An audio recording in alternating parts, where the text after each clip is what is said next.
স্বাগত দর্শক, ৭১ জার্নালে আপনাদের সাথে আছে আমি তানিয়া রহমান। সংবাদ পর্যালোচনা ভিত্তিক নিয়মিত এই অনুষ্ঠানে আমরা খবরের নানান বিষয় বিশ্লেষণ করি। পত্রপত্রিকা, টেলিভিশন, ডিজিটাল মিডিয়া ও নিউজ পোর্টালে যেসব খবর শিরোনাম হয়ে থাকে তা আমরা জানিয়ে দিই। সেই খবরের সাথে যুক্ত মানুষদের আমরা সংযুক্ত করি আমাদের আলোচনা টেবিলে।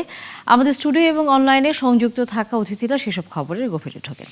আজ আমাদের সাথে আছেন স্টুডিওতে বৈশাখী টেলিভিশনের head of news জিয়ল Kabir Suman. অনেক ধন্যবাদ এবং স্বাগত ৭১ জার্নালে। আমরা আলোচনা করতে চাই বিষয়গুলো নিয়ে। আমাদের সাথে এর মধ্যে অতিথি হিসেবে যুক্ত হয়েছেন ফজলে হুদা বাবুল, বিএনপির দলীয় সংসদ সদস্য, এবং আছেন শামসুল আলম লিটন, রাজনৈতিক বিশ্লেষক, এবং মেজর অবসরপ্রাপ্ত মোহাম্মদ আশরাফুজ্জামান, নিরাপত্তা ও পলিসি বিশ্লেষক। তিনি যুক্ত হবেন কিছুক্ষণের মধ্যে আমরা আশা করি। জিয়ল কবির সুমন, আপনাকে যদি একটু শুরু করি, সেটি হচ্ছে আগামীকাল পবিত্র ঈদ উল ফিতর। কিছুক্ষণ পরে আসলে ১২টায় আমরা তাই ধরবো।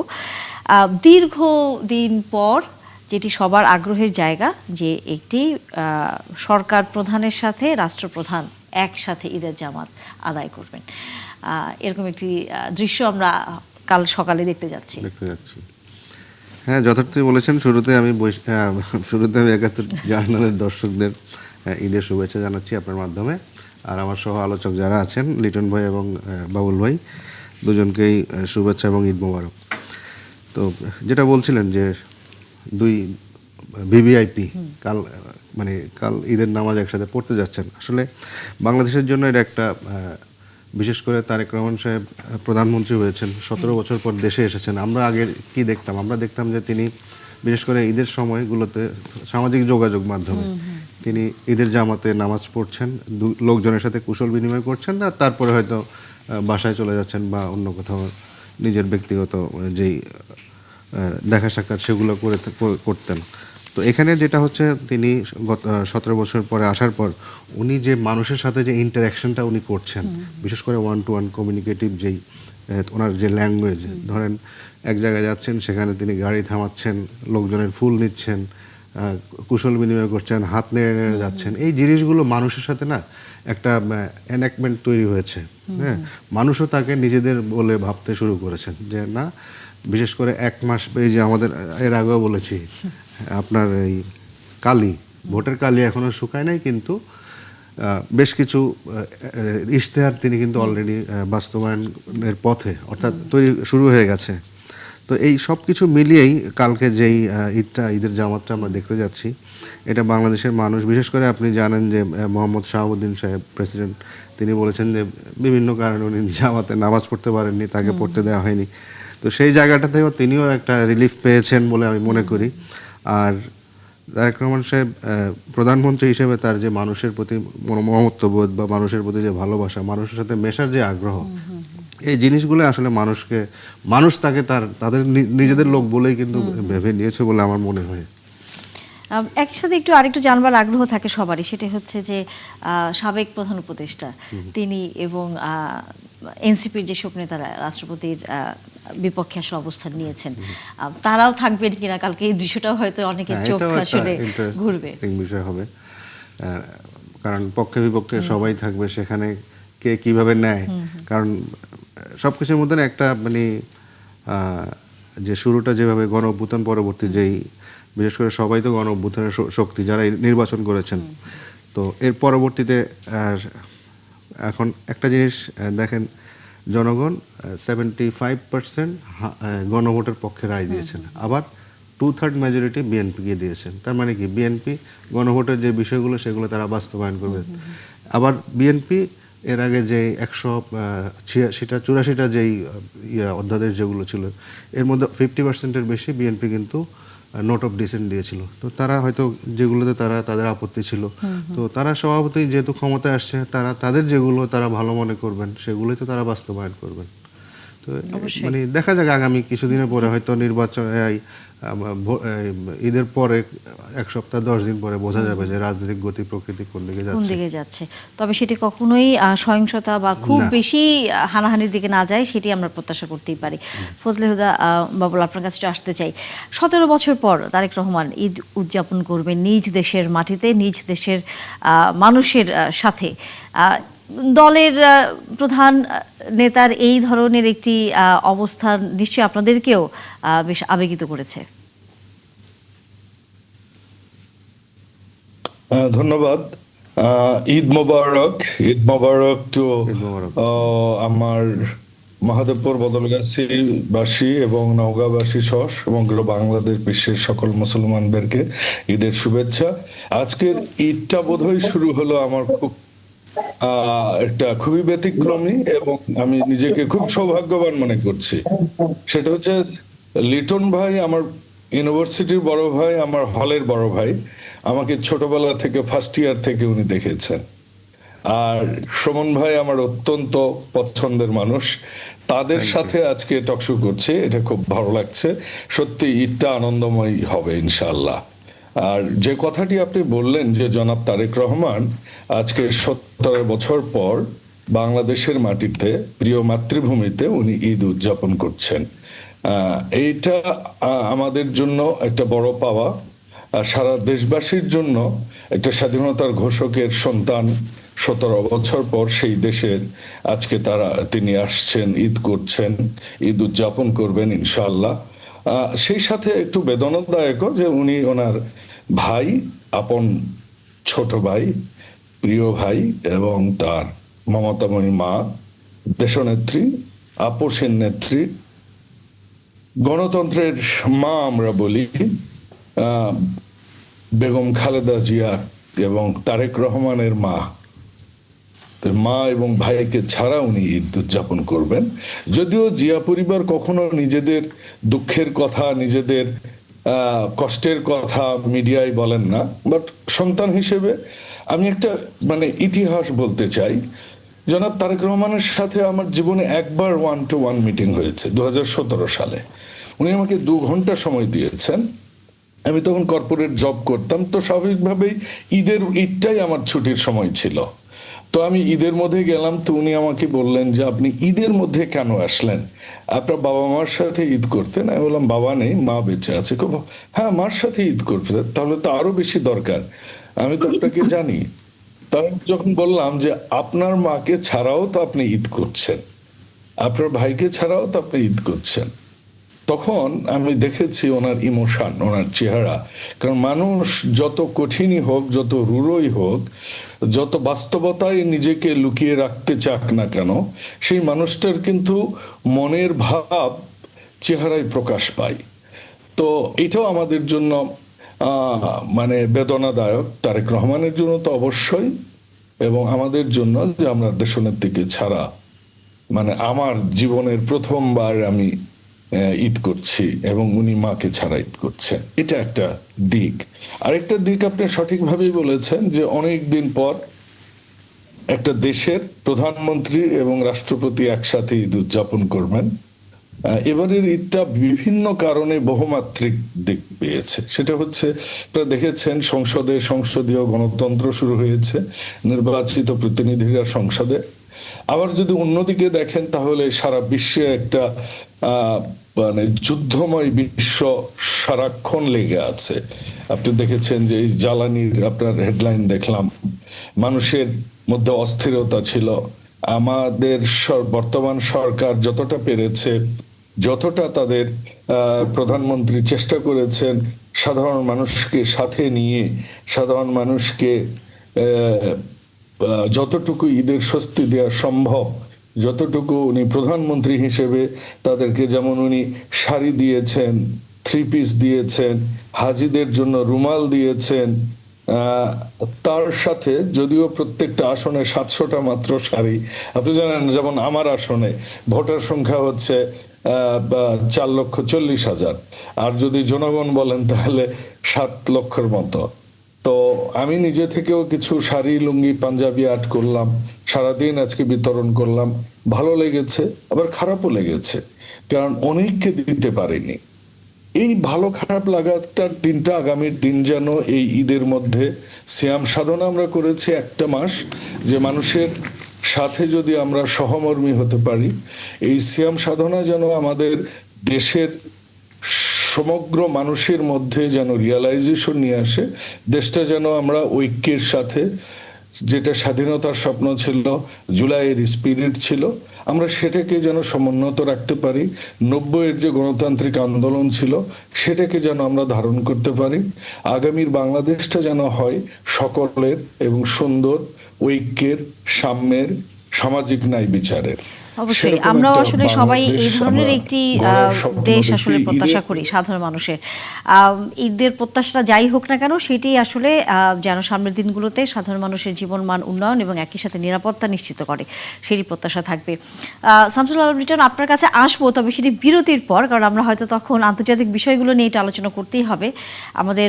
এরই মধ্যে অনেকেই বিভিন্ন দেশে, বিশেষ করে মধ্যপ্রাচ্যের দেশগুলোতে ইরানের যুদ্ধের কারণে আটকা পড়েছেন, তাদের ফিরিয়ে আনা এবং জ্বালানির বিষয়টি বারবারই সামনে আসছে, সেটা নিয়ে আমরা আলোচনা করব। তবে বিরতির পর আপনারা আছেন আমাদের সাথে। দর্শক, ৭১ চ্যানেলে বিরতির সময় হয়ে গেল, বিরতির পর নিশ্চয়ই আবারও যুক্ত হবেন। এরই মধ্যে যদিও আমাদের থেকে একদিন আগে এগিয়ে আছেন শামসুল আলম লিটন, কারণ তিনি এখন যুক্তরাজ্যে অবস্থান করছেন এবং তিনি আজকে তার ঈদের দিন, আনন্দের দিন। ঈদ মোবারক জানাচ্ছি আপনাকে। আপনাকে দিয়ে আলোচনাটা শুরু করতে চাই, সেটি হচ্ছে, যদিও সেটি হচ্ছে যুদ্ধের খবরই, কারণ ইরানের সাথে এখন মার্কিন যুক্তরাষ্ট্র এবং ইসরায়েলের যে যুদ্ধটির সর্বশেষ যে খবরাখবর আমরা গত কয়েকদিন ধরে গণমাধ্যমগুলো দেখছিলাম, যে তেলের স্থাপনাগুলোতে, গ্যাসের স্থাপনাগুলোতে, এরই মধ্যে ইরান যেমন তার পার্শ্ববর্তী মধ্যপ্রাচ্যের অন্যান্য দেশে হামলা করছে, আবার একই সাথে ইরানও ক্ষতিগ্রস্ত হচ্ছে। সেই বাস্তবতাকে সামনে রেখে এই যুদ্ধ কোন দিকে যাচ্ছে বলে আপনার কাছে মনে হচ্ছে? সামনের দিনগুলোকে জ্বালানি সংকট কি একটু আমাদেরকে ভাবিয়ে তুলবে? অবশ্যই, যদি সরাসরি বলা যায় সেটি হচ্ছে যে আমরা একটা জ্বালানি নিয়ে এসওএস কন্ডিশনে আছি, যেহেতু রেশনিং করতে হচ্ছে এবং নানা পরিস্থিতি বিদ্যমান। গত দুদিন বিশেষ করে এমন কিছু ঘটনা ঘটেছে যেটা ইরানের উপর চাপিয়ে দেওয়া যুদ্ধকে অনেকটা ডিসাইসিভ মোমেন্ট তৈরি করেছে। কিন্তু তার আগে আমি ঈদ সম্পর্কে, যুক্তরাজ্য সম্পর্কে 30 সেকেন্ডে একটা কথা বলে নেই।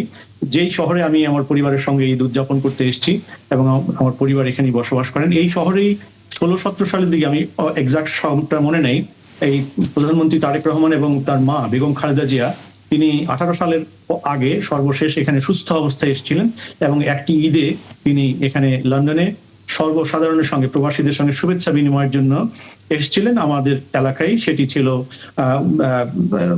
ছিল ফেয়ারলক ওয়াটার মার্কি, এখানে অনেক বড় একটা জায়গায়, এবং সমস্ত প্রবাসীরা বিপুল উৎসাহে তাদের ভালোবাসা, শ্রদ্ধায় বেগম খালেদা জিয়ার সঙ্গে এবং তার পুত্র তারেক রহমানের সঙ্গে তৎকালীন অ্যাক্টিং চেয়ারম্যান দেখা করতে সমবেত হয়েছিলেন। যদিও অনেক বড় একটা সমাবেশ হওয়ার কারণে হয়েছিল সেটি। তো আমি সেই জিনিসটি স্মরণ করতে চাই এই জন্য যে এই 17 বছর পর তিনি তার নিজের পরিবেশে ফেরত গেছেন, এক্সাইল অবস্থা থেকে। রাজনৈতিক পরিস্থিতি পরিবর্তন হয়েছে, বিরুদ্ধ অবস্থায় যে অবস্থা ছিল সেখান থেকে সম্পূর্ণ দেশের মানুষের নির্বাচিত সরকারের আয়ত্তে যে সরকারটি, যে পরিস্থিতিটি, সেখানে তিনি তার নিজের ভুবনে তিনি ঈদ উদযাপন করবেন।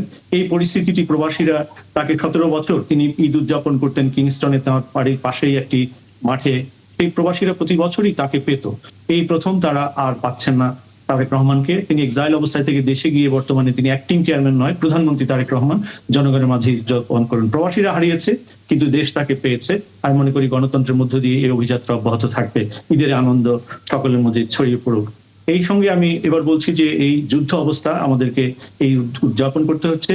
এই গত দুদিনে কয়েকটি বড় বড় ঘটনা ঘটেছে, যেটি ইরান যুদ্ধের ভয়াবহতাটাকে বিশ্বব্যাপী মানুষের মধ্যে একটা ভিন্ন আমেজ দিতে সক্ষম হয়েছে এবং অনেকেই এই পরিস্থিতিকে ঈদের আনন্দের সঙ্গেও তুলনা করতে চান কিনা জানি না, কিন্তু তাদের মধ্যে সেই বারতা এসছে। কারণ যখন ডোনাল্ড ট্রাম্প, যিনি ইসরায়েলের চাপিয়ে দেওয়া যুদ্ধ ইরানের উপর, সেখানে তিনি যোগ দিয়েছেন, ইরানের মতো একটি দেশকে মোকাবেলা করতে গিয়ে ইসরায়েল এবং যুক্তরাষ্ট্র যখন যুদ্ধ করে, এটা একটা অসম যুদ্ধ। সেই অসম যুদ্ধে তিনি কূটনৈতিকভাবে বারবার পরাভূত হচ্ছেন, কারণ ন্যাটো তাকে স্পষ্টভাবে জানিয়ে দিয়েছে যে এই যুদ্ধে তারা সরাসরি ন্যাটোর দিক থেকে জড়াবেন না। তিনি সর্বশেষ গতকাল কিন্তু ন্যাটোকে কিন্তু কাওয়ার্ড বলেছেন। তো যার ফলে যে বড় কূটনৈতিক বিপর্যয়ের মুখোমুখি ডোনাল্ড ট্রাম্প হচ্ছে, এটি মুসলিম দেশগুলোর জন্য এই ভয়াবহতা যুদ্ধের মধ্যেও তাদের মধ্যে একটা কমফোর্ট সিচুয়েশন তৈরি করছে হয়তো। এবং একই সঙ্গে যেহেতু গ্যাস ফিল্ডগুলোতে, জ্বালানি ফিল্ডগুলোতে হামলার ঘটনা ঘটছে, এটি কোনো বিচ্ছিন্ন ঘটনা নয়।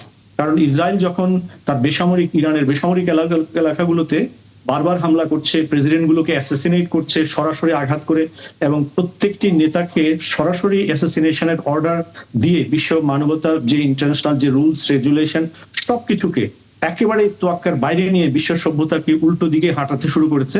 পশ্চিম যারা ওয়ার, হিউম্যান রাইটস, ডেমোক্রেসি এগুলো নিয়ে স্ট্যান্ডার্ড তৈরি করেছিল সেকেন্ড ওয়ার্ল্ড ওয়ারের পরে মানবতার জন্য, পৃথিবীকে বাসযোগ্য করার জন্য, ঠিক সেই পরিস্থিতিগুলোর ভিন্ন একেবারে উল্টো পরিস্থিতিতে মার্কিন যুক্তরাষ্ট্রকে নিয়ে গিয়ে মার্কিন যুক্তরাষ্ট্রের যে বৃহত্তর জনগোষ্ঠী তাদের জন্য একটা লজ্জাজনক পরিস্থিতি তৈরি করেছেন ডোনাল্ড ট্রাম্প অ্যান্ড নেতানিয়াহু, যিনি ওয়ার ক্রিমিনাল হিসেবে অলরেডি চিহ্নিত।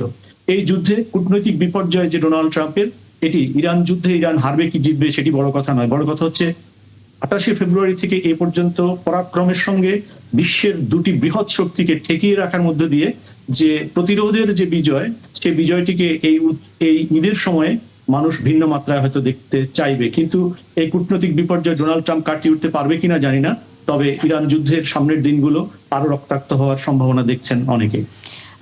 সেটি যদি হয় তাহলে সামনের দিনগুলোতে আমাদের সাথে যেহেতু আছেন নিরাপত্তা এবং পলিসি বিশ্লেষক মেজর অবসরপ্রাপ্ত মোহাম্মদ আশরাফুজ্জামান, তাহলে সামনের দিনগুলোতে জ্বালানির পাশাপাশি আমরা বা এক ধরনের আলোচনাও গত কয়েকদিন ধরে করছিলাম যে যখন জ্বালানি সংকটটি সামনের দিকে যদি তীব্র হয় তখন আমাদের মতো দেশে, বিশেষ করে আমরা জানি সামনে আমাদের হচ্ছে এক ধরনের সেচের একটা বিষয় থাকে, বড় মৌসুম থেকে শুরু করে এই বিষয়গুলোর পাশাপাশি যখন মুসলিম কোনো দেশের উপর আক্রমণ হয় তখন এক ধরনের উগ্রবাদিতাও অনেক সময় আমরা লক্ষ্য করি। অনেকে হঠাৎ করে খুবই সেই বিষয়ে আগ্রহী হয়ে ওঠেন, নিজেদের এক ধরনের অবস্থান তৈরি করার চেষ্টা করেন। আমাদের সামনের দিনগুলোতে এই সংকটটি আবার সামনে আসে কিনা আপনার কাছে কি মনে হয়? আসসালামু আলাইকুম, সবাইকে ঈদ মোবারক এবং আলোচক সহ আপনাদের সবাইকে সালাম এবং শুভেচ্ছা। অত্যন্ত প্রাসঙ্গিক বিষয়গুলো আপনি সামনে এনেছেন। আমরা শুধু এই ইরান সংকটে তেলের সংকটটাই সামনে নিয়ে আসছি। বিশেষ করে আমাদের মতো দেশগুলোর জন্য একটা বড় সংকট সামনে আসছে, যেটা নিয়ে আমি ফেসবুকে একটা স্ট্যাটাসও দিয়েছি। সেটা হচ্ছে সার সংকট। এমনি ওই হরমুজ প্রণালী দিয়ে প্রায় 20 ভাগের উপরে সার সারা পৃথিবীতে যায় এবং ভারত ইতিমধ্যেই তাদের এই গ্যাস না পাওয়াতে, ওদের কাতার থেকে যে এলএনজি পাওয়ার কথা সেটা ঠিক মতো না পাওয়ার কারণে তাদের উৎপাদনের মাত্রাটা কমিয়ে দিয়েছে। এবং ওই একই নিউজে বাংলাদেশের সার যে কম উৎপাদিত হচ্ছে এবং আমাদের সার কারখানাগুলো বিশেষ করে ইউরিয়া এবং অন্যান্য কেমিক্যাল যে সমস্ত ফার্টিলাইজার আছে সেগুলোর উৎপাদন ব্যাহত হচ্ছে, সেগুলো উল্লেখ করেছে। সুতরাং এইটা আমাদেরকে দারুণভাবে ক্ষতিগ্রস্ত করবে এবং সারের দাম অলরেডি আন্তর্জাতিক বাজারে বেড়ে গেছে, যেমন করে তেলের দাম বেড়ে গেছে। তো সারের এই বিষয়টা আমাদেরকে যথেষ্ট ভোগাবে বলে মনে হয়। এবং হচ্ছে কি, এই সমস্ত জিনিসগুলোর মানে হঠাৎ করেই বিকল্প একটা উৎস থেকে আমদানি করার সুযোগ কমে যায়। যখন আমি দর্শক শ্রোতাদেরকে একটু ফিরিয়ে নিয়ে যাচ্ছি, 2022 সালে যখন রাশিয়া এবং ইউক্রেন যুদ্ধ শুরু হলো তখন এই সার নিয়ে একটা সংকটের কথা উঠেছিল। তো যাক, সেটা কাটায় ওঠা গেছে। কিন্তু আপনি দেখেন আমাদের এই মুহূর্তে আমাদের দেশের বড় মৌসুমের চলছে এবং আমাদের দেশের প্রেক্ষাপটে বড় মৌসুমে যে পরিমাণ ধান উৎপাদিত হয় সেটা অত্যন্ত গুরুত্বপূর্ণ। সুতরাং আমরা অলরেডি একটা চ্যালেঞ্জের মধ্যে পড়ে গেছি এবং এটা থেকে উত্তরণ খুব সহজ হবে বলে আমার মনে হচ্ছে। একটা দাম বৃদ্ধি আর হচ্ছে সরবরাহের অনিশ্চয়তা। সুতরাং এই দুই ফ্যাক্টরকে আমাদেরকে মোকাবেলা করতে হচ্ছে। এটা গেল হচ্ছে আপনার সারের ব্যবসাটা বললাম। আর তেলের বিষয়টা আন্তর্জাতিক বাজারে অলরেডি বেড়ে গেছে, $100 উপরে পার ব্যারেল হয়ে গেছে এবং এই যুদ্ধ যদি আরো দীর্ঘায়িত হয় তাহলে এটা আরো বেড়ে যাবে। এবং আরো বেড়ে যাওয়ার লক্ষণটা হচ্ছে যে বর্তমানে ইসরায়েল, যাকে কেউ নিয়ন্ত্রণ করতে পারে না, এবং বিশেষ করে ডোনাল্ড ট্রাম্প আসার পরে মনে হয় যেন ডোনাল্ড ট্রাম্প তাদের হাতের গুটি। সুতরাং তারা যেভাবে নেতানিয়াহু অর্থাৎ ইসরায়েলের লবি যেভাবে বলবে উনি সেইভাবে কার্যক্রম করবেন। সো এই অবস্থায় যুদ্ধ দীর্ঘায়িত হলে তেলের সরবরাহ আরো কমে যাবে এবং আপনার এই সারের সরবরাহটাও কমে যাবে। আর একটা ছোট্ট তথ্য আমি এই জায়গায় সংযোজন করতে চাই, সেটা হচ্ছে এই যে হরমুজ প্রণালী শুধুমাত্র তেল বা এই যে সারের সরবরাহ লাইন হিসাবেই কাজ করে না। এখান দিয়ে উপসাগরীয় যে দেশগুলো, তাদের খাদ্যের প্রায় 90% এই সমুদ্র পথে আমদানি করতে হয়। সুতরাং ওই দেশগুলো একটা খাদ্য সংকটে পড়ার সম্ভাবনা আছে। আর একটা সম্পূরক তথ্য দিয়ে রাখি যে কাতারকে যখন সৌদি আরব 2018 সালে বিভিন্ন অবরোধ দিয়েছিল, তখন তুরস্ক এবং ইরান কাতারকে সেই অবরোধ কাটায় উঠে তাদের খাদ্য সরবরাহ এবং অন্যান্য নিত্য প্রয়োজনীয় জিনিস সরবরাহের পথটা উন্মুক্ত করে। তা আপনি চিন্তা করে দেখেন এই হরমুজ প্রণালীর বিষয়টা কিভাবে সামগ্রিকভাবে বিশ্ব অর্থনীতি, জ্বালানি সরবরাহ এবং এই খাদ্য নিরাপত্তার একটা বড় অনুঘটক। কারণ যদি সার মতো সরবরাহ না পাওয়া যায়, তো এই জন্যে আমাদের জন্য এটা বিরাট একটা চ্যালেঞ্জের মধ্যে পড়ে গেছে। এবং এই এটা চ্যালেঞ্জটি কিভাবে মোকাবেলা করবে সরকার? ফজলে হুদা বাবুল যেহেতু আমাদের সাথে যুক্ত আছেন, সামনের দিনগুলোতে আমরা কম বেশি তো আসলে এই খবরগুলো আসছেই যে তেলের দাম বাড়বে, সামনে সারের সংকট হতে পারে। সেই সব কিছু মাথায় রেখে আমরা সামনের দিনগুলোতে এই পরিস্থিতি মোকাবেলা করবার জন্য কি ধরনের পরিকল্পনা আসলে দেখতে পাবো সরকারের পক্ষ থেকে?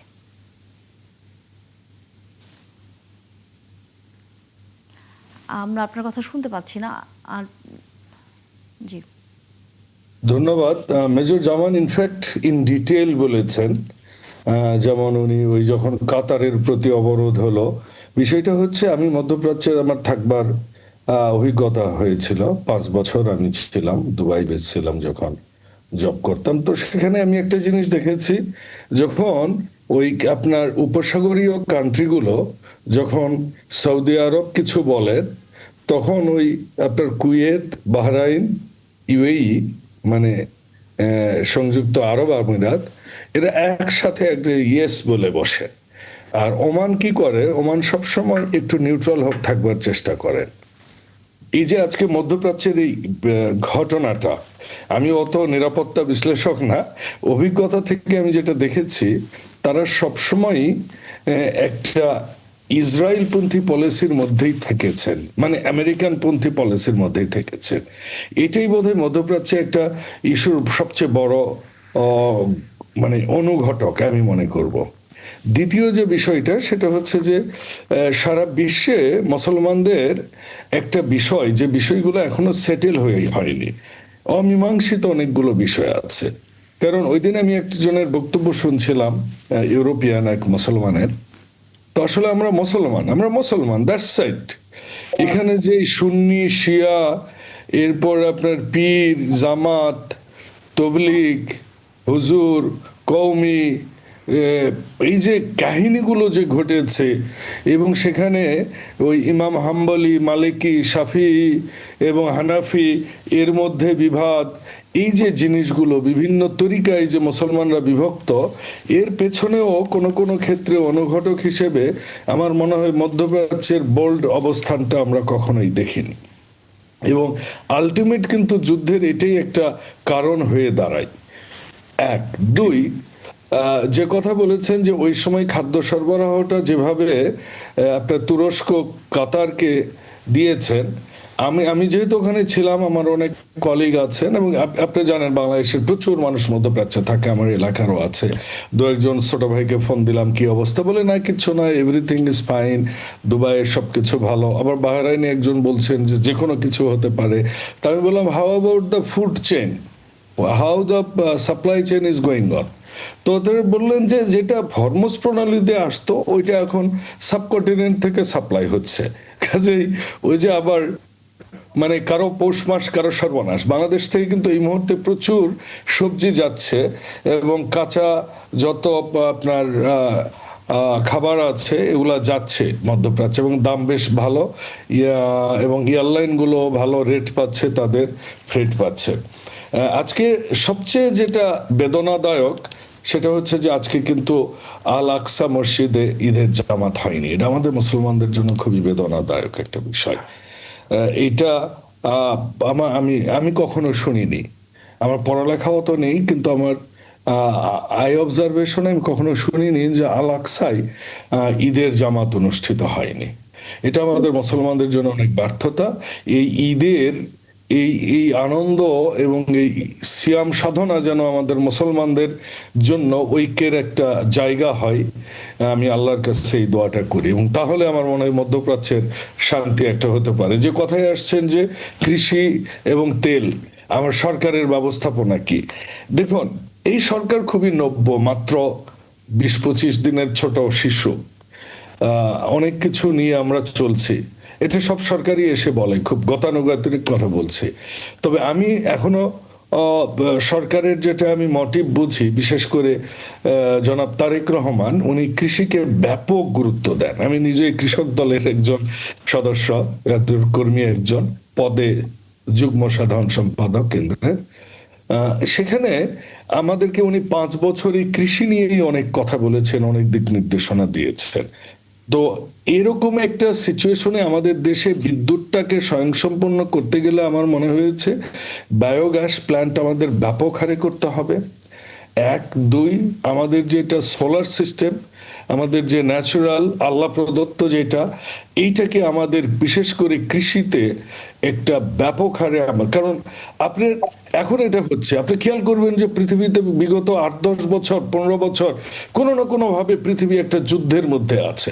প্রযুক্তিগত এবং মানুষের কমিউনিকেশন অনেক কিছু উন্নত হওয়ার কারণে মানুষ এরকমটা টের পাচ্ছে না, বাট যুদ্ধ পৃথিবীতে হচ্ছে, অর্থনৈতিক যুদ্ধ হচ্ছে, পরিবেশগত যুদ্ধ হচ্ছে, আপনার বিভিন্ন রকমের যুদ্ধের মধ্যে আমরা এই কয়েকটা দশক পার করছি। কিন্তু কাজে আমরা সব সময় আনসার্টেনের মধ্যে থাকবো যতক্ষণ না পর্যন্ত আমরা নিজেরা বিদ্যুৎ উৎপাদনে নিজেদের যেটুকু আছে, যা আছে, সেটা নিয়ে আমরা যদি আগাইতে পারি, আমার মনে হয় জনাব তারেক রহমান কৃষি এই ক্ষেত্রকে যে আপনি বাঁচানোর কথাটা বললেন, নিজেদের যতটুকু আছে, যা আছে সেটা নিয়ে আমরা যদি পরিকল্পনা করি, সেই নিজেদের কতটুকু আছে, কি পরিমাণ জ্বালানি আছে, এবং আমরা সামনের দিনগুলোতে বিকল্প বারবারই আসছে, যেহেতু ইরান। এখানে বাবুল ভাই একটা বিষয় হচ্ছে, একটা হচ্ছে আপনার ইমিডিয়েট একটা স্টেপ নিতে হবে, আর একটা হচ্ছে লং টার্ম। আপনি যেটা বললেন সোলার প্যানেল ট্যানেল, এগুলো তো সময় সাপেক্ষ আসলে। তো ইমিডিয়েট একটা আপনার ব্যাকআপে তো যেতে হবে। যদি দেখুন ওয়াটার যদি কন্টিনিউ করে, জন্য আপনি দেখেছেন যে আমেরিকাও ইতিমধ্যে রাশিয়া থেকে তেল আনলে বোধহয় অবরোধ দিবে না, এরকম কথা বলেছেন। তো আমরা রাশিয়ার সাথে তো আমরা কন্ট্যাক্ট করছি, আমরা এমনকি ব্রুনাই থেকে আমরা অপশন করছি। আমাদের প্রতিবেশী তাহলে কি ভারতকে আমরা বাংলাদেশ রাশিয়া চেয়েছি। থেকে তেল আনবে এরকম কোনো একটা অবস্থানে আছে, আমরা কি বলতে পারি? দেখুন যেটা ডোনাল্ড ট্রাম্প বলেছে, এটা যদি আমরা আরেকটু দেখতে হবে, আপনি জানেন রং এই ঈদ এগুলোর মধ্যে আমরা গেলাম, তো আমার মনে হয়েছে যে we have a plan, and I think ইনশাল্লাহ, হ্যাঁ এর পাশাপাশি আমাদের অবশ্যই কৃচ্ছতা সাধন করতে হবে। আমাদের এত এসি হয়ে গেছে, প্রত্যেক ঘরে ঘরে এসি, প্রত্যেক অফিসে অফিসে এসি, আমাদের এই সংস্কৃতি থেকেও বের হতে হবে। কিছুটা তো অলরেডি প্রধানমন্ত্রী করে ফেলেছেন। প্রধানমন্ত্রী অলরেডি কৃচ্ছতা সাধন করেছেন। কিন্তু এখানে একটি বিষয়, সেটা হচ্ছে সাধারণ মানুষের জীবনযাত্রা আপনি পরিবর্তন আনতে বলছেন, কিন্তু সেখানে তার বিকল্প হিসেবে আপনি সাধারণ মানুষকে কি দিচ্ছেন? মানুষ কিন্তু সেটি তখন হচ্ছে যুক্ত করতে থাকে, কারণ নিশ্চয়ই আপনার মনে আছে যখন রাসায়নিক পদ্ধতি শুরু হলো এই তেলের বিষয়ে, মানুষ মারামারি করেছে, মানুষ মারা গেছে, কেউ মানেনি সরকারের নির্দেশনা। সেখানে যখন আপনি সাধারণ মানুষের এত বছরের অভ্যস্ততার জায়গায়, প্রেক্ষাপট অবশ্যই ভিন্ন, এখানে কারোই হাত নেই, সরকারের হাত নেই এবং অন্য দেশেরও হাত নেই, বিশ্বযুদ্ধ শুরু হয়েছে তাই। কিন্তু যখন এ ধরনের পরিস্থিতির মধ্যে আপনি সাধারণ মানুষের যেই রেগুলার জীবনযাত্রা সেটি কিছুটা কমিয়ে আনতে বলবেন, তখন তো মানুষ এভাবে কাউন্ট করতে থাকে তার এর বিকল্প আমি কি পাবো, সরকার আমাকে কি দিবে। সেই জায়গায় যে নিশ্চয়তা চায় সাধারণ মানুষ, সেটি নিয়ে আসলে সরকার ভাবছে কিনা? দেখুন আমি আমার এলাকায় আমি যেটা করছি, আমার ইন্টারনেট হয়তো মানে স্টেবল থাকবে না, কারণ ব্যাপক এখানে ঝড় বৃষ্টি হচ্ছে, তা মোবাইল ইন্টারনেট দিয়ে আমি চলছি, এটা ইলেকট্রিসিটি নাই এখানে। তো আমি ইতিমধ্যেই যেটা করছি সেটা হচ্ছে অন্তত হাউস হোল্ডগুলোতে, গ্রামের মধ্যে, আমার আসনে নওগাঁর মহাদেবপুর বদলগাছিতে আমি একটা পরিকল্পনা ইতিমধ্যে দাঁড় করিয়েছি, যেমন বায়োগ্যাস প্ল্যান্ট প্রত্যেক ঘরে ঘরে করব।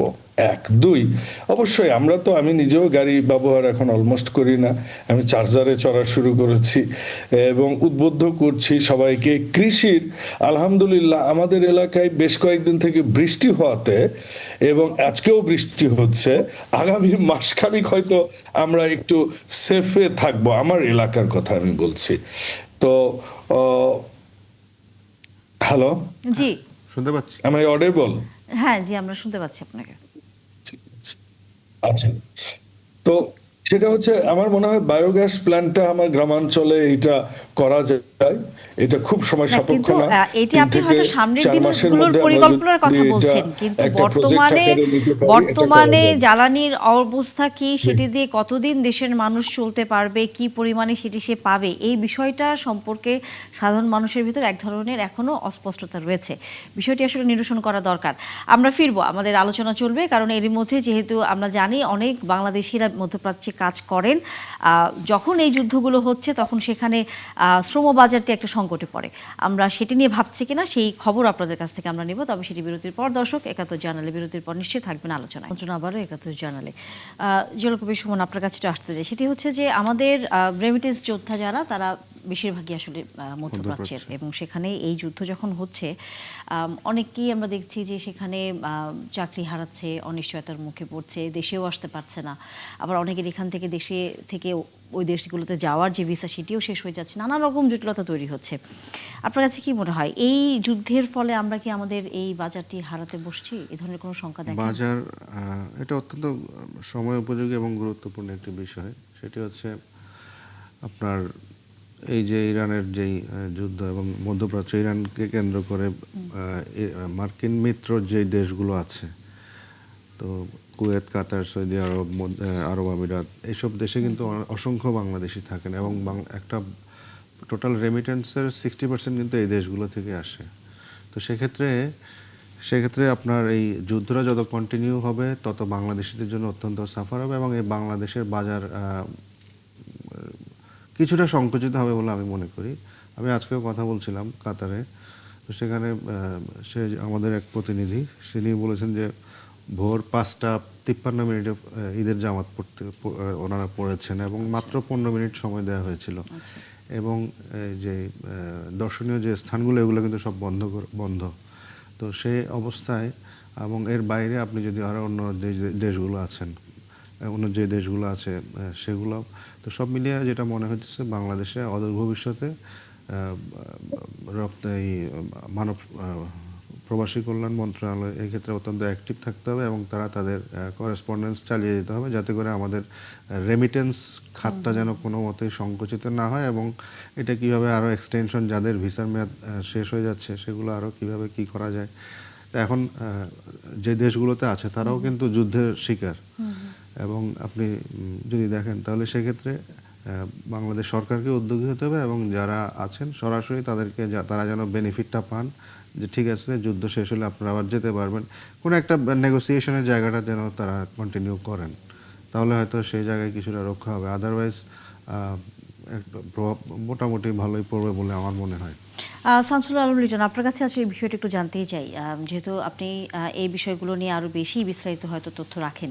কী কী ধরনের কূটনৈতিক ব্যবস্থা বা উদ্যোগ আমাদের নেওয়া উচিত, এবং একই সাথে কোনো কারণে যদি এই বাজারগুলো, মধ্যপ্রাচ্যের এই দেশগুলোর সাথে আমরা আমাদের শ্রম বাজারটি ঠিক রাখতে না পারি, তাহলে বিকল্প হিসেবে যেসব দেশগুলোকে চিন্তা করা উচিত কি হতে পারে?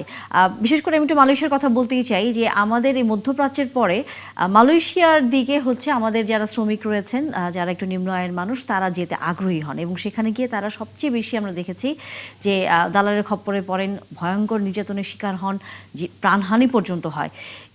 এই ধরনের ঘটনায় এর আগেও আমরা দেখেছি যে তখন এইসব দেশগুলোর যে দালাল চক্র যারা থাকে তারা খুব সক্রিয় হয়, এবং তারা এক ধরনের সিন্ডিকেটের মাধ্যমে তাদের এই ধরনের ব্যবসাটি আসলে চালিয়ে যায়।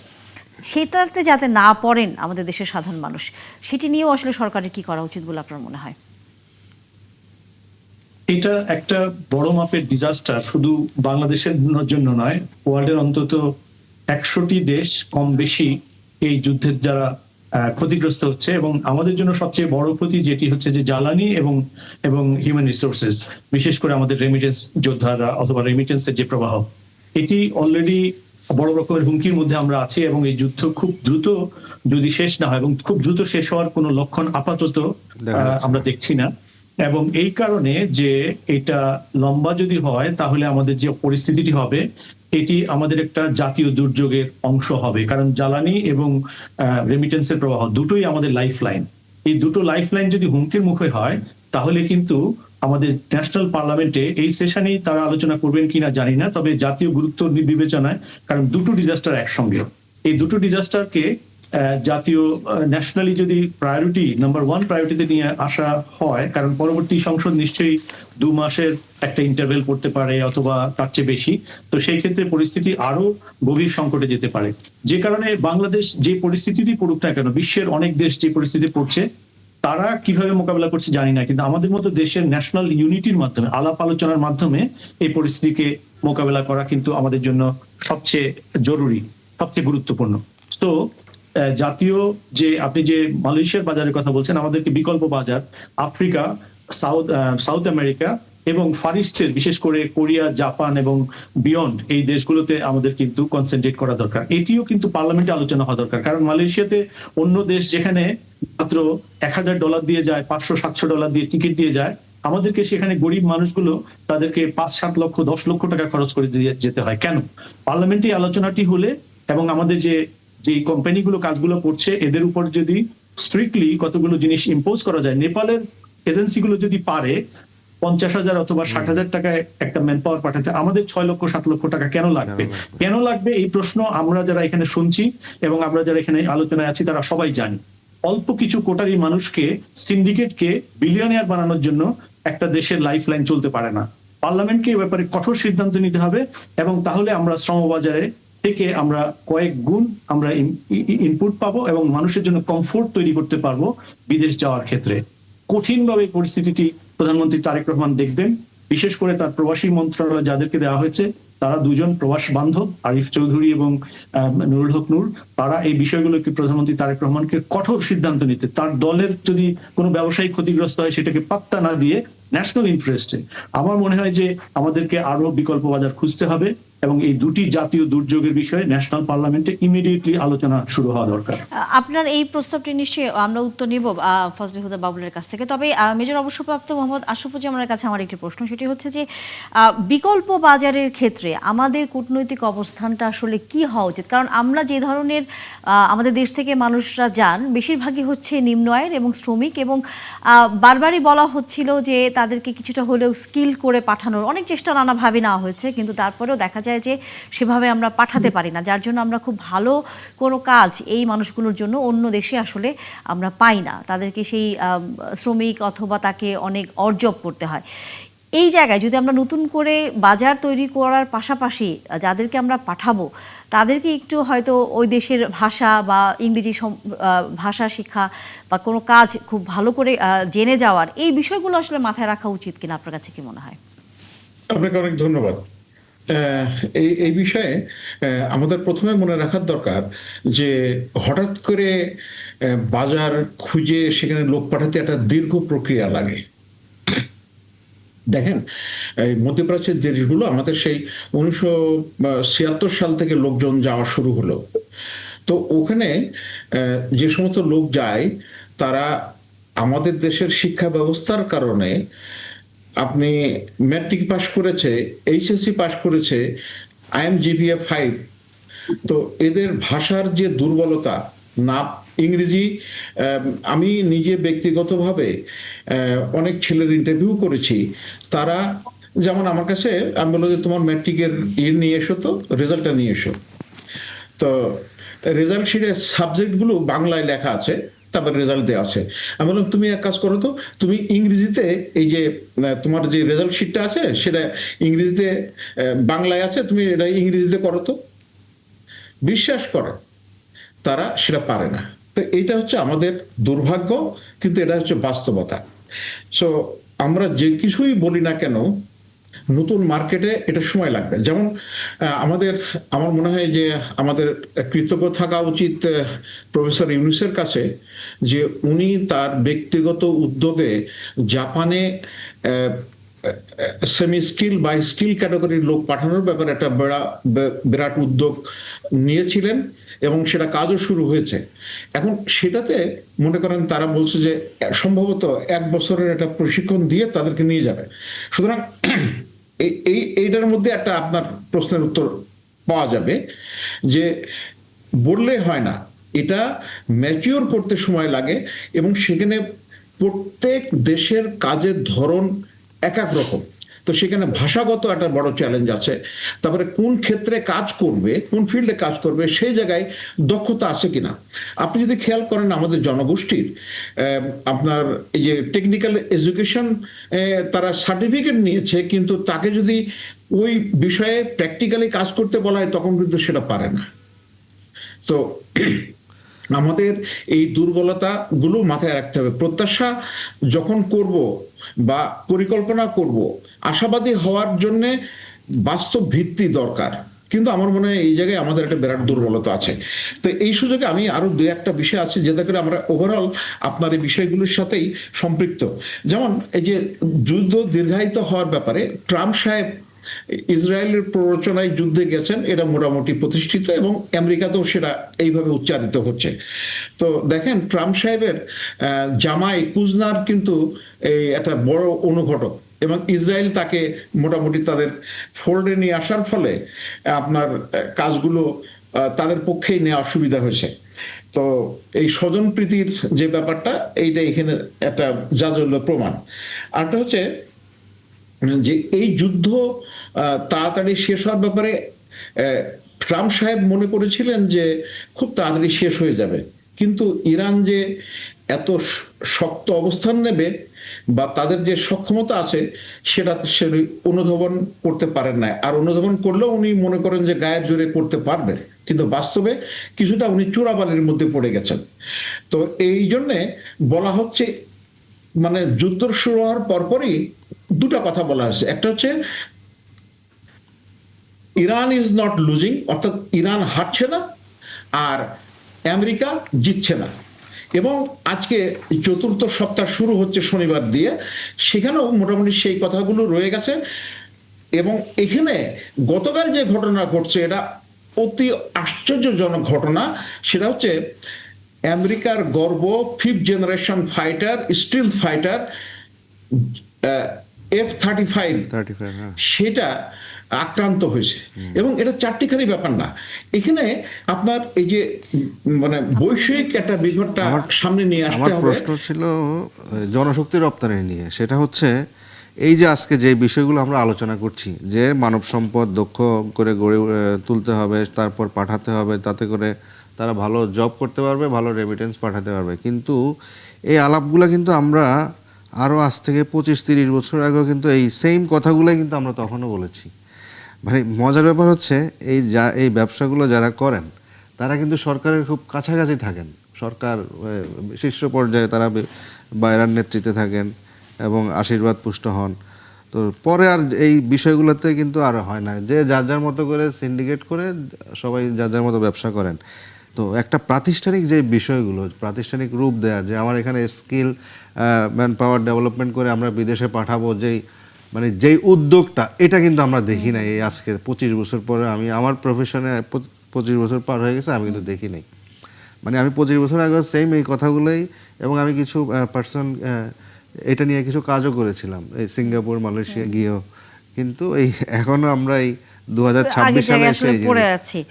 তার মানে সামনের দিনগুলোতে আমরা এইভাবে থাকবো কিনা, নাকি আমাদের আসলে কোনো পরিবর্তন হবে? যেটি আমাদের আরেকজন অতিথি বলছিলেন শামসুল আলম লিটন, সেটি হচ্ছে যে সরকারকে আসলে এই জায়গায় জবাবদিহিতার মধ্যে আনতে হবে তারই মন্ত্রণালয়ের মন্ত্রীদের, যাতে কেউ এখানে কোনো ধরনের সিন্ডিকেট অথবা কোনো সুবিধা করতে না পারে। বিষয়টি নিয়ে পার্লামেন্ট পর্যন্ত যেন আলোচনা হয়। আমরা এই বিষয়ের উত্তর নিব, তবে সেটি বিরতির পর। দর্শক, 71 জার্নালে বিরতির সময় হয়ে গেল। বিরতির পর নিশ্চয়ই আবারও যুক্ত হবেন, আবারও 71 জার্নালে। আমরা আলোচনা শেষের দিকে আছি। ফজলে হুদা বাবুল, আপনার কাছে প্রশ্ন রেখে গিয়েছিলাম, তবে তার পাশাপাশি আরেকটি প্রশ্ন আপনার জন্য একই সাথে আমি করে নিতে চাই। সেটি হচ্ছে, বিভিন্ন গণমাধ্যমগুলো বলছে যে তেল এবং এলএনজি সংকট মেটাতে $2 বিলিয়ন ঋণের খোঁজে সরকার। এই বিষয়ে যদি একটু বিস্তারিত আমাদেরকে বলেন।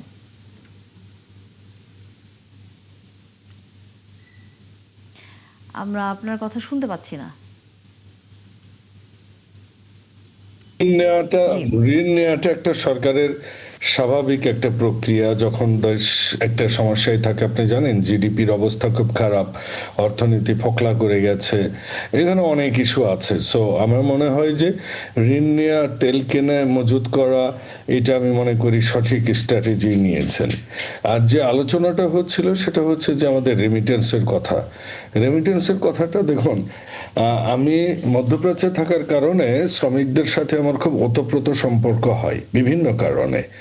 আমি সময় পেলে তাদের সাথে কথা বলেছি, কিন্তু দিন শেষে কি দেখা গেছে সেটা হচ্ছে কি, যখন তাদের সাথে কথা বলি, আমাদের দেশে বিমান ভাড়া এত বেশি এবং ভিসা খরচ এত বেশি, মানে ওই দেশের ভিসা পাওয়ার জন্য তাদের যে ব্রোকার, এই ব্রোকারদের দালালি খরচ এত বেশি। এছাড়াও প্রত্যেকটা স্তরে মানে ব্রোকার থাকে। তখন একজন ছেলে যখন জমি জমা, গরু বাড়ি বিক্রি করে যখন যায়, তখন তার ওই টাকাটা উঠাতে তার অনেক সময় চলে যায় এবং তাতে করে এই জিনিসটা তার জন্য প্রফিটেবল হয় না। যেটা করা যেতে পারে, স্কিল লেবারের কথা এসেছে, আমরা অফলাইনে আলাপও করছিলাম। আনফরচুনেটলি বাংলাদেশে প্রচুর টেকনিক্যাল কলেজ, কিন্তু একটা টেকনিক্যাল কলেজেও আমার চোখে, আমি অন্তত 50টার মতো টেকনিক্যাল কলেজে গিয়েছি, একটা টেকনিক্যাল কলেজেও অ্যাবিলিটি এবং শিক্ষার মান, এমনকি একটা টেকনিক্যাল ইনস্টিটিউট যে আছে মিরপুরে জার্মানের, ইউসেপ, ওই ইউসেপের যে একদম প্রাইমারি লেভেলে যে শিক্ষা দেওয়া হয়, এইটুকু শিক্ষাও নাই। আমার বিশ্ববিদ্যালয়ে, আমার হলে, আমার একটু পিয়নের মতো কাজ করতো একটা ছেলে, ওই ছেলেটা ইউসেপের শিক্ষা নিত। আমি হামবুর্গে যে ওই ছেলেটা আমাকে পিক আপ করলো এয়ারপোর্ট থেকে, এবং বিএমডব্লিউ গাড়িতে, এবং তার নিজের বাড়ি হয়ে গেছে সেখানে।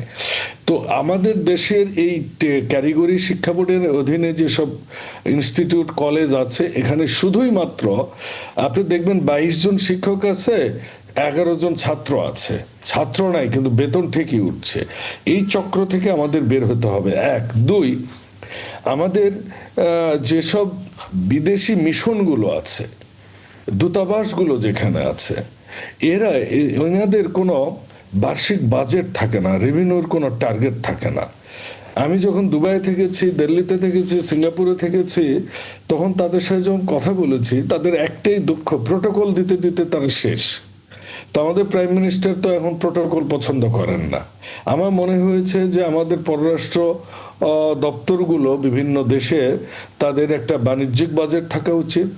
তাদের এই আপনার মানে কাজের অনুসন্ধানের জন্য একটা বাজেট থাকা উচিত, যে বছরে এতগুলা এক্সপার্ট, এতগুলো লেবার তারা নিতে পারবে। আমি ইউরোপে ঘুরে দেখেছি, ইউরোপে কৃষি শ্রমিকের প্রচুর ডিমান্ড, কিন্তু ওই যে ফাইনালি ইস্টার্ন ইউরোপ বলেন, আবার আপনার সেনজেন কান্ট্রিগুলো বলেন, এগুলোতে ল্যাঙ্গুয়েজ ইস্যু আছে।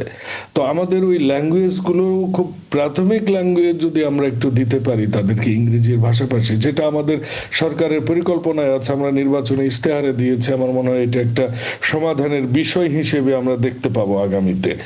আরেকটা বিষয় হচ্ছে কি, যে দেখুন, এটা শহীদ প্রেসিডেন্ট জিয়াউর রহমান যে বিদেশে শ্রমিক রপ্তানি শুরু করেছিলেন, আমাদেরকে, আমার মনে হয়েছে জনাব তারেক রহমান ইন্ডাস্ট্রিয়ালাইজেশন, কারখানার ক্ষেত্রে আমাদের নিজস্ব দেশের মধ্যে আমরা কর্মসংস্থান আমরা দেখুন, এমনকি নাট বোল্ট, আমরা এমনকি লাইট বাল্ব, এগুলোও আমরা চায়না থেকে নিয়ে আসি। আমাদের কিন্তু লাইট ইঞ্জিনিয়ারিং নাই, ছোটখাটো যেসব ইঞ্জিনিয়ারিং গুলো হওয়ার কথা সেগুলোও কিন্তু নাই। শ্রমঘন কিন্তু এই ইঞ্জিনিয়ারিং ফ্যাক্টরিগুলো হয়, অলমোস্ট প্রায় গার্মেন্টসের মতো। এই দর্জিগিরি থেকে আমরা বের হয়ে আসতে পারবো, এবং সেটাতে আমরা নেট বৈদেশিক মুদ্রা আমরা সেভ করতে পারবো। ইন্টারেস্টিং বিষয় বলি, জানেন, এই দেশের 17 বছরে বিভিন্ন ধরনের কালচারাল চেঞ্জ হয়েছে। একটা খাদ্যাভ্যাস নিয়ে আমি কথা বলি। আগে গ্রামে গেলে কি দিত, একটু বুট ভাজা দিত, ছোলা ভাজা দিত, একটু চাল ভাজা দিত, কিংবা একটু মুড়ি দিত, পানি দিত, বা গাছের পেঁপে পেরে দিত, কিংবা পেয়ারা কেটে দিত গাছের। আমাদের কিন্তু এই সংস্কৃতি থেকে আমরা বের হয়ে গেছি। এখন প্রত্যন্ত গ্রামেও লোকেরাও ওই ইম্পোর্টেড আঙ্গুর, ওই ইম্পোর্টেড কমলা, ইম্পোর্টেড কি বলে আপনার আপেল খায়। এবং আমি গত 2 বছর থেকে আমি এটা কোনো কর্মীর বাড়িতে, কোনো জনসভায়, কোথাও নাস্তা করতে যেয়ে আমি ফরেন ফ্রুট একদম অ্যাভয়েড করি। অনেক কর্মীরা এখন পেয়ারা, কলা, কিংবা বড়ই, লোকাল অনেক ফল, আনারস। আমাদের দেশ তো আলহামদুলিল্লাহ। তো আমাদের এই যে কালচারাল হ্যাবিট, আমাদের কি হারে যে বৈদেশিক মুদ্রা যায়, এই তথাকথিত আপেল আপনি এনে ঘরে রাখেন, 6 মাস পরেও সে আপনাকে স্যালুট দিবে, একদম আর্মির জেনারেলের মতো দাঁড়ায় আপনার দিকে তাকায় থাকবে। আপেলটি কিন্তু নষ্ট হয় না। তো আমাদের এই যে অভ্যাস, আমাদের এই খাদ্যাভ্যাসও আমাদের কিন্তু বৈদেশিক মুদ্রা সেভিংসের একটা কারণ হতে পারে, যেটা শহীদ প্রেসিডেন্ট কিন্তু জিয়া রহমান সেখানে তাহলে বলেছিলেন। তো এক তখন জায়গায় আমি উনি হাঁটতে সেভিংস গিয়েছেন, তখনই করতে পারবো যখন আমার এই উৎপাদনটি চাহিদা অনুযায়ী থাকবে, এবং আমাদের যে খাদ্যাভ্যাসের ভিতরে এই হ্যাঁ, জিনিসগুলো আমাদের যখন ব্যাক টু যুক্ত হবে। বেসিকে যেতে হবে। জি, এক্স্যাক্টলি। সেইটি নিয়ে নিশ্চয়ই সামনের দিনগুলোতে ভাববার আছে এবং পরিকল্পনাও থাকবে আশা করি। আলোচনা আসলে শেষ করতে হচ্ছে অনেক বিষয় নিয়ে, তবে সামনের দিনগুলোতে আলোচনা হবে, কারণ ঈদের পরে দেশের রাজনৈতিক অবস্থা কি হয়, সরকারের পরিকল্পনাগুলো নিয়ে আলোচনা, এবং একই সাথে যুদ্ধ তো থাকবে। দর্শক, ৭১ জার্নাল শেষ করতে হচ্ছে। নিশ্চয়ই দেখা হবে আবারও, ভালো থাকবেন।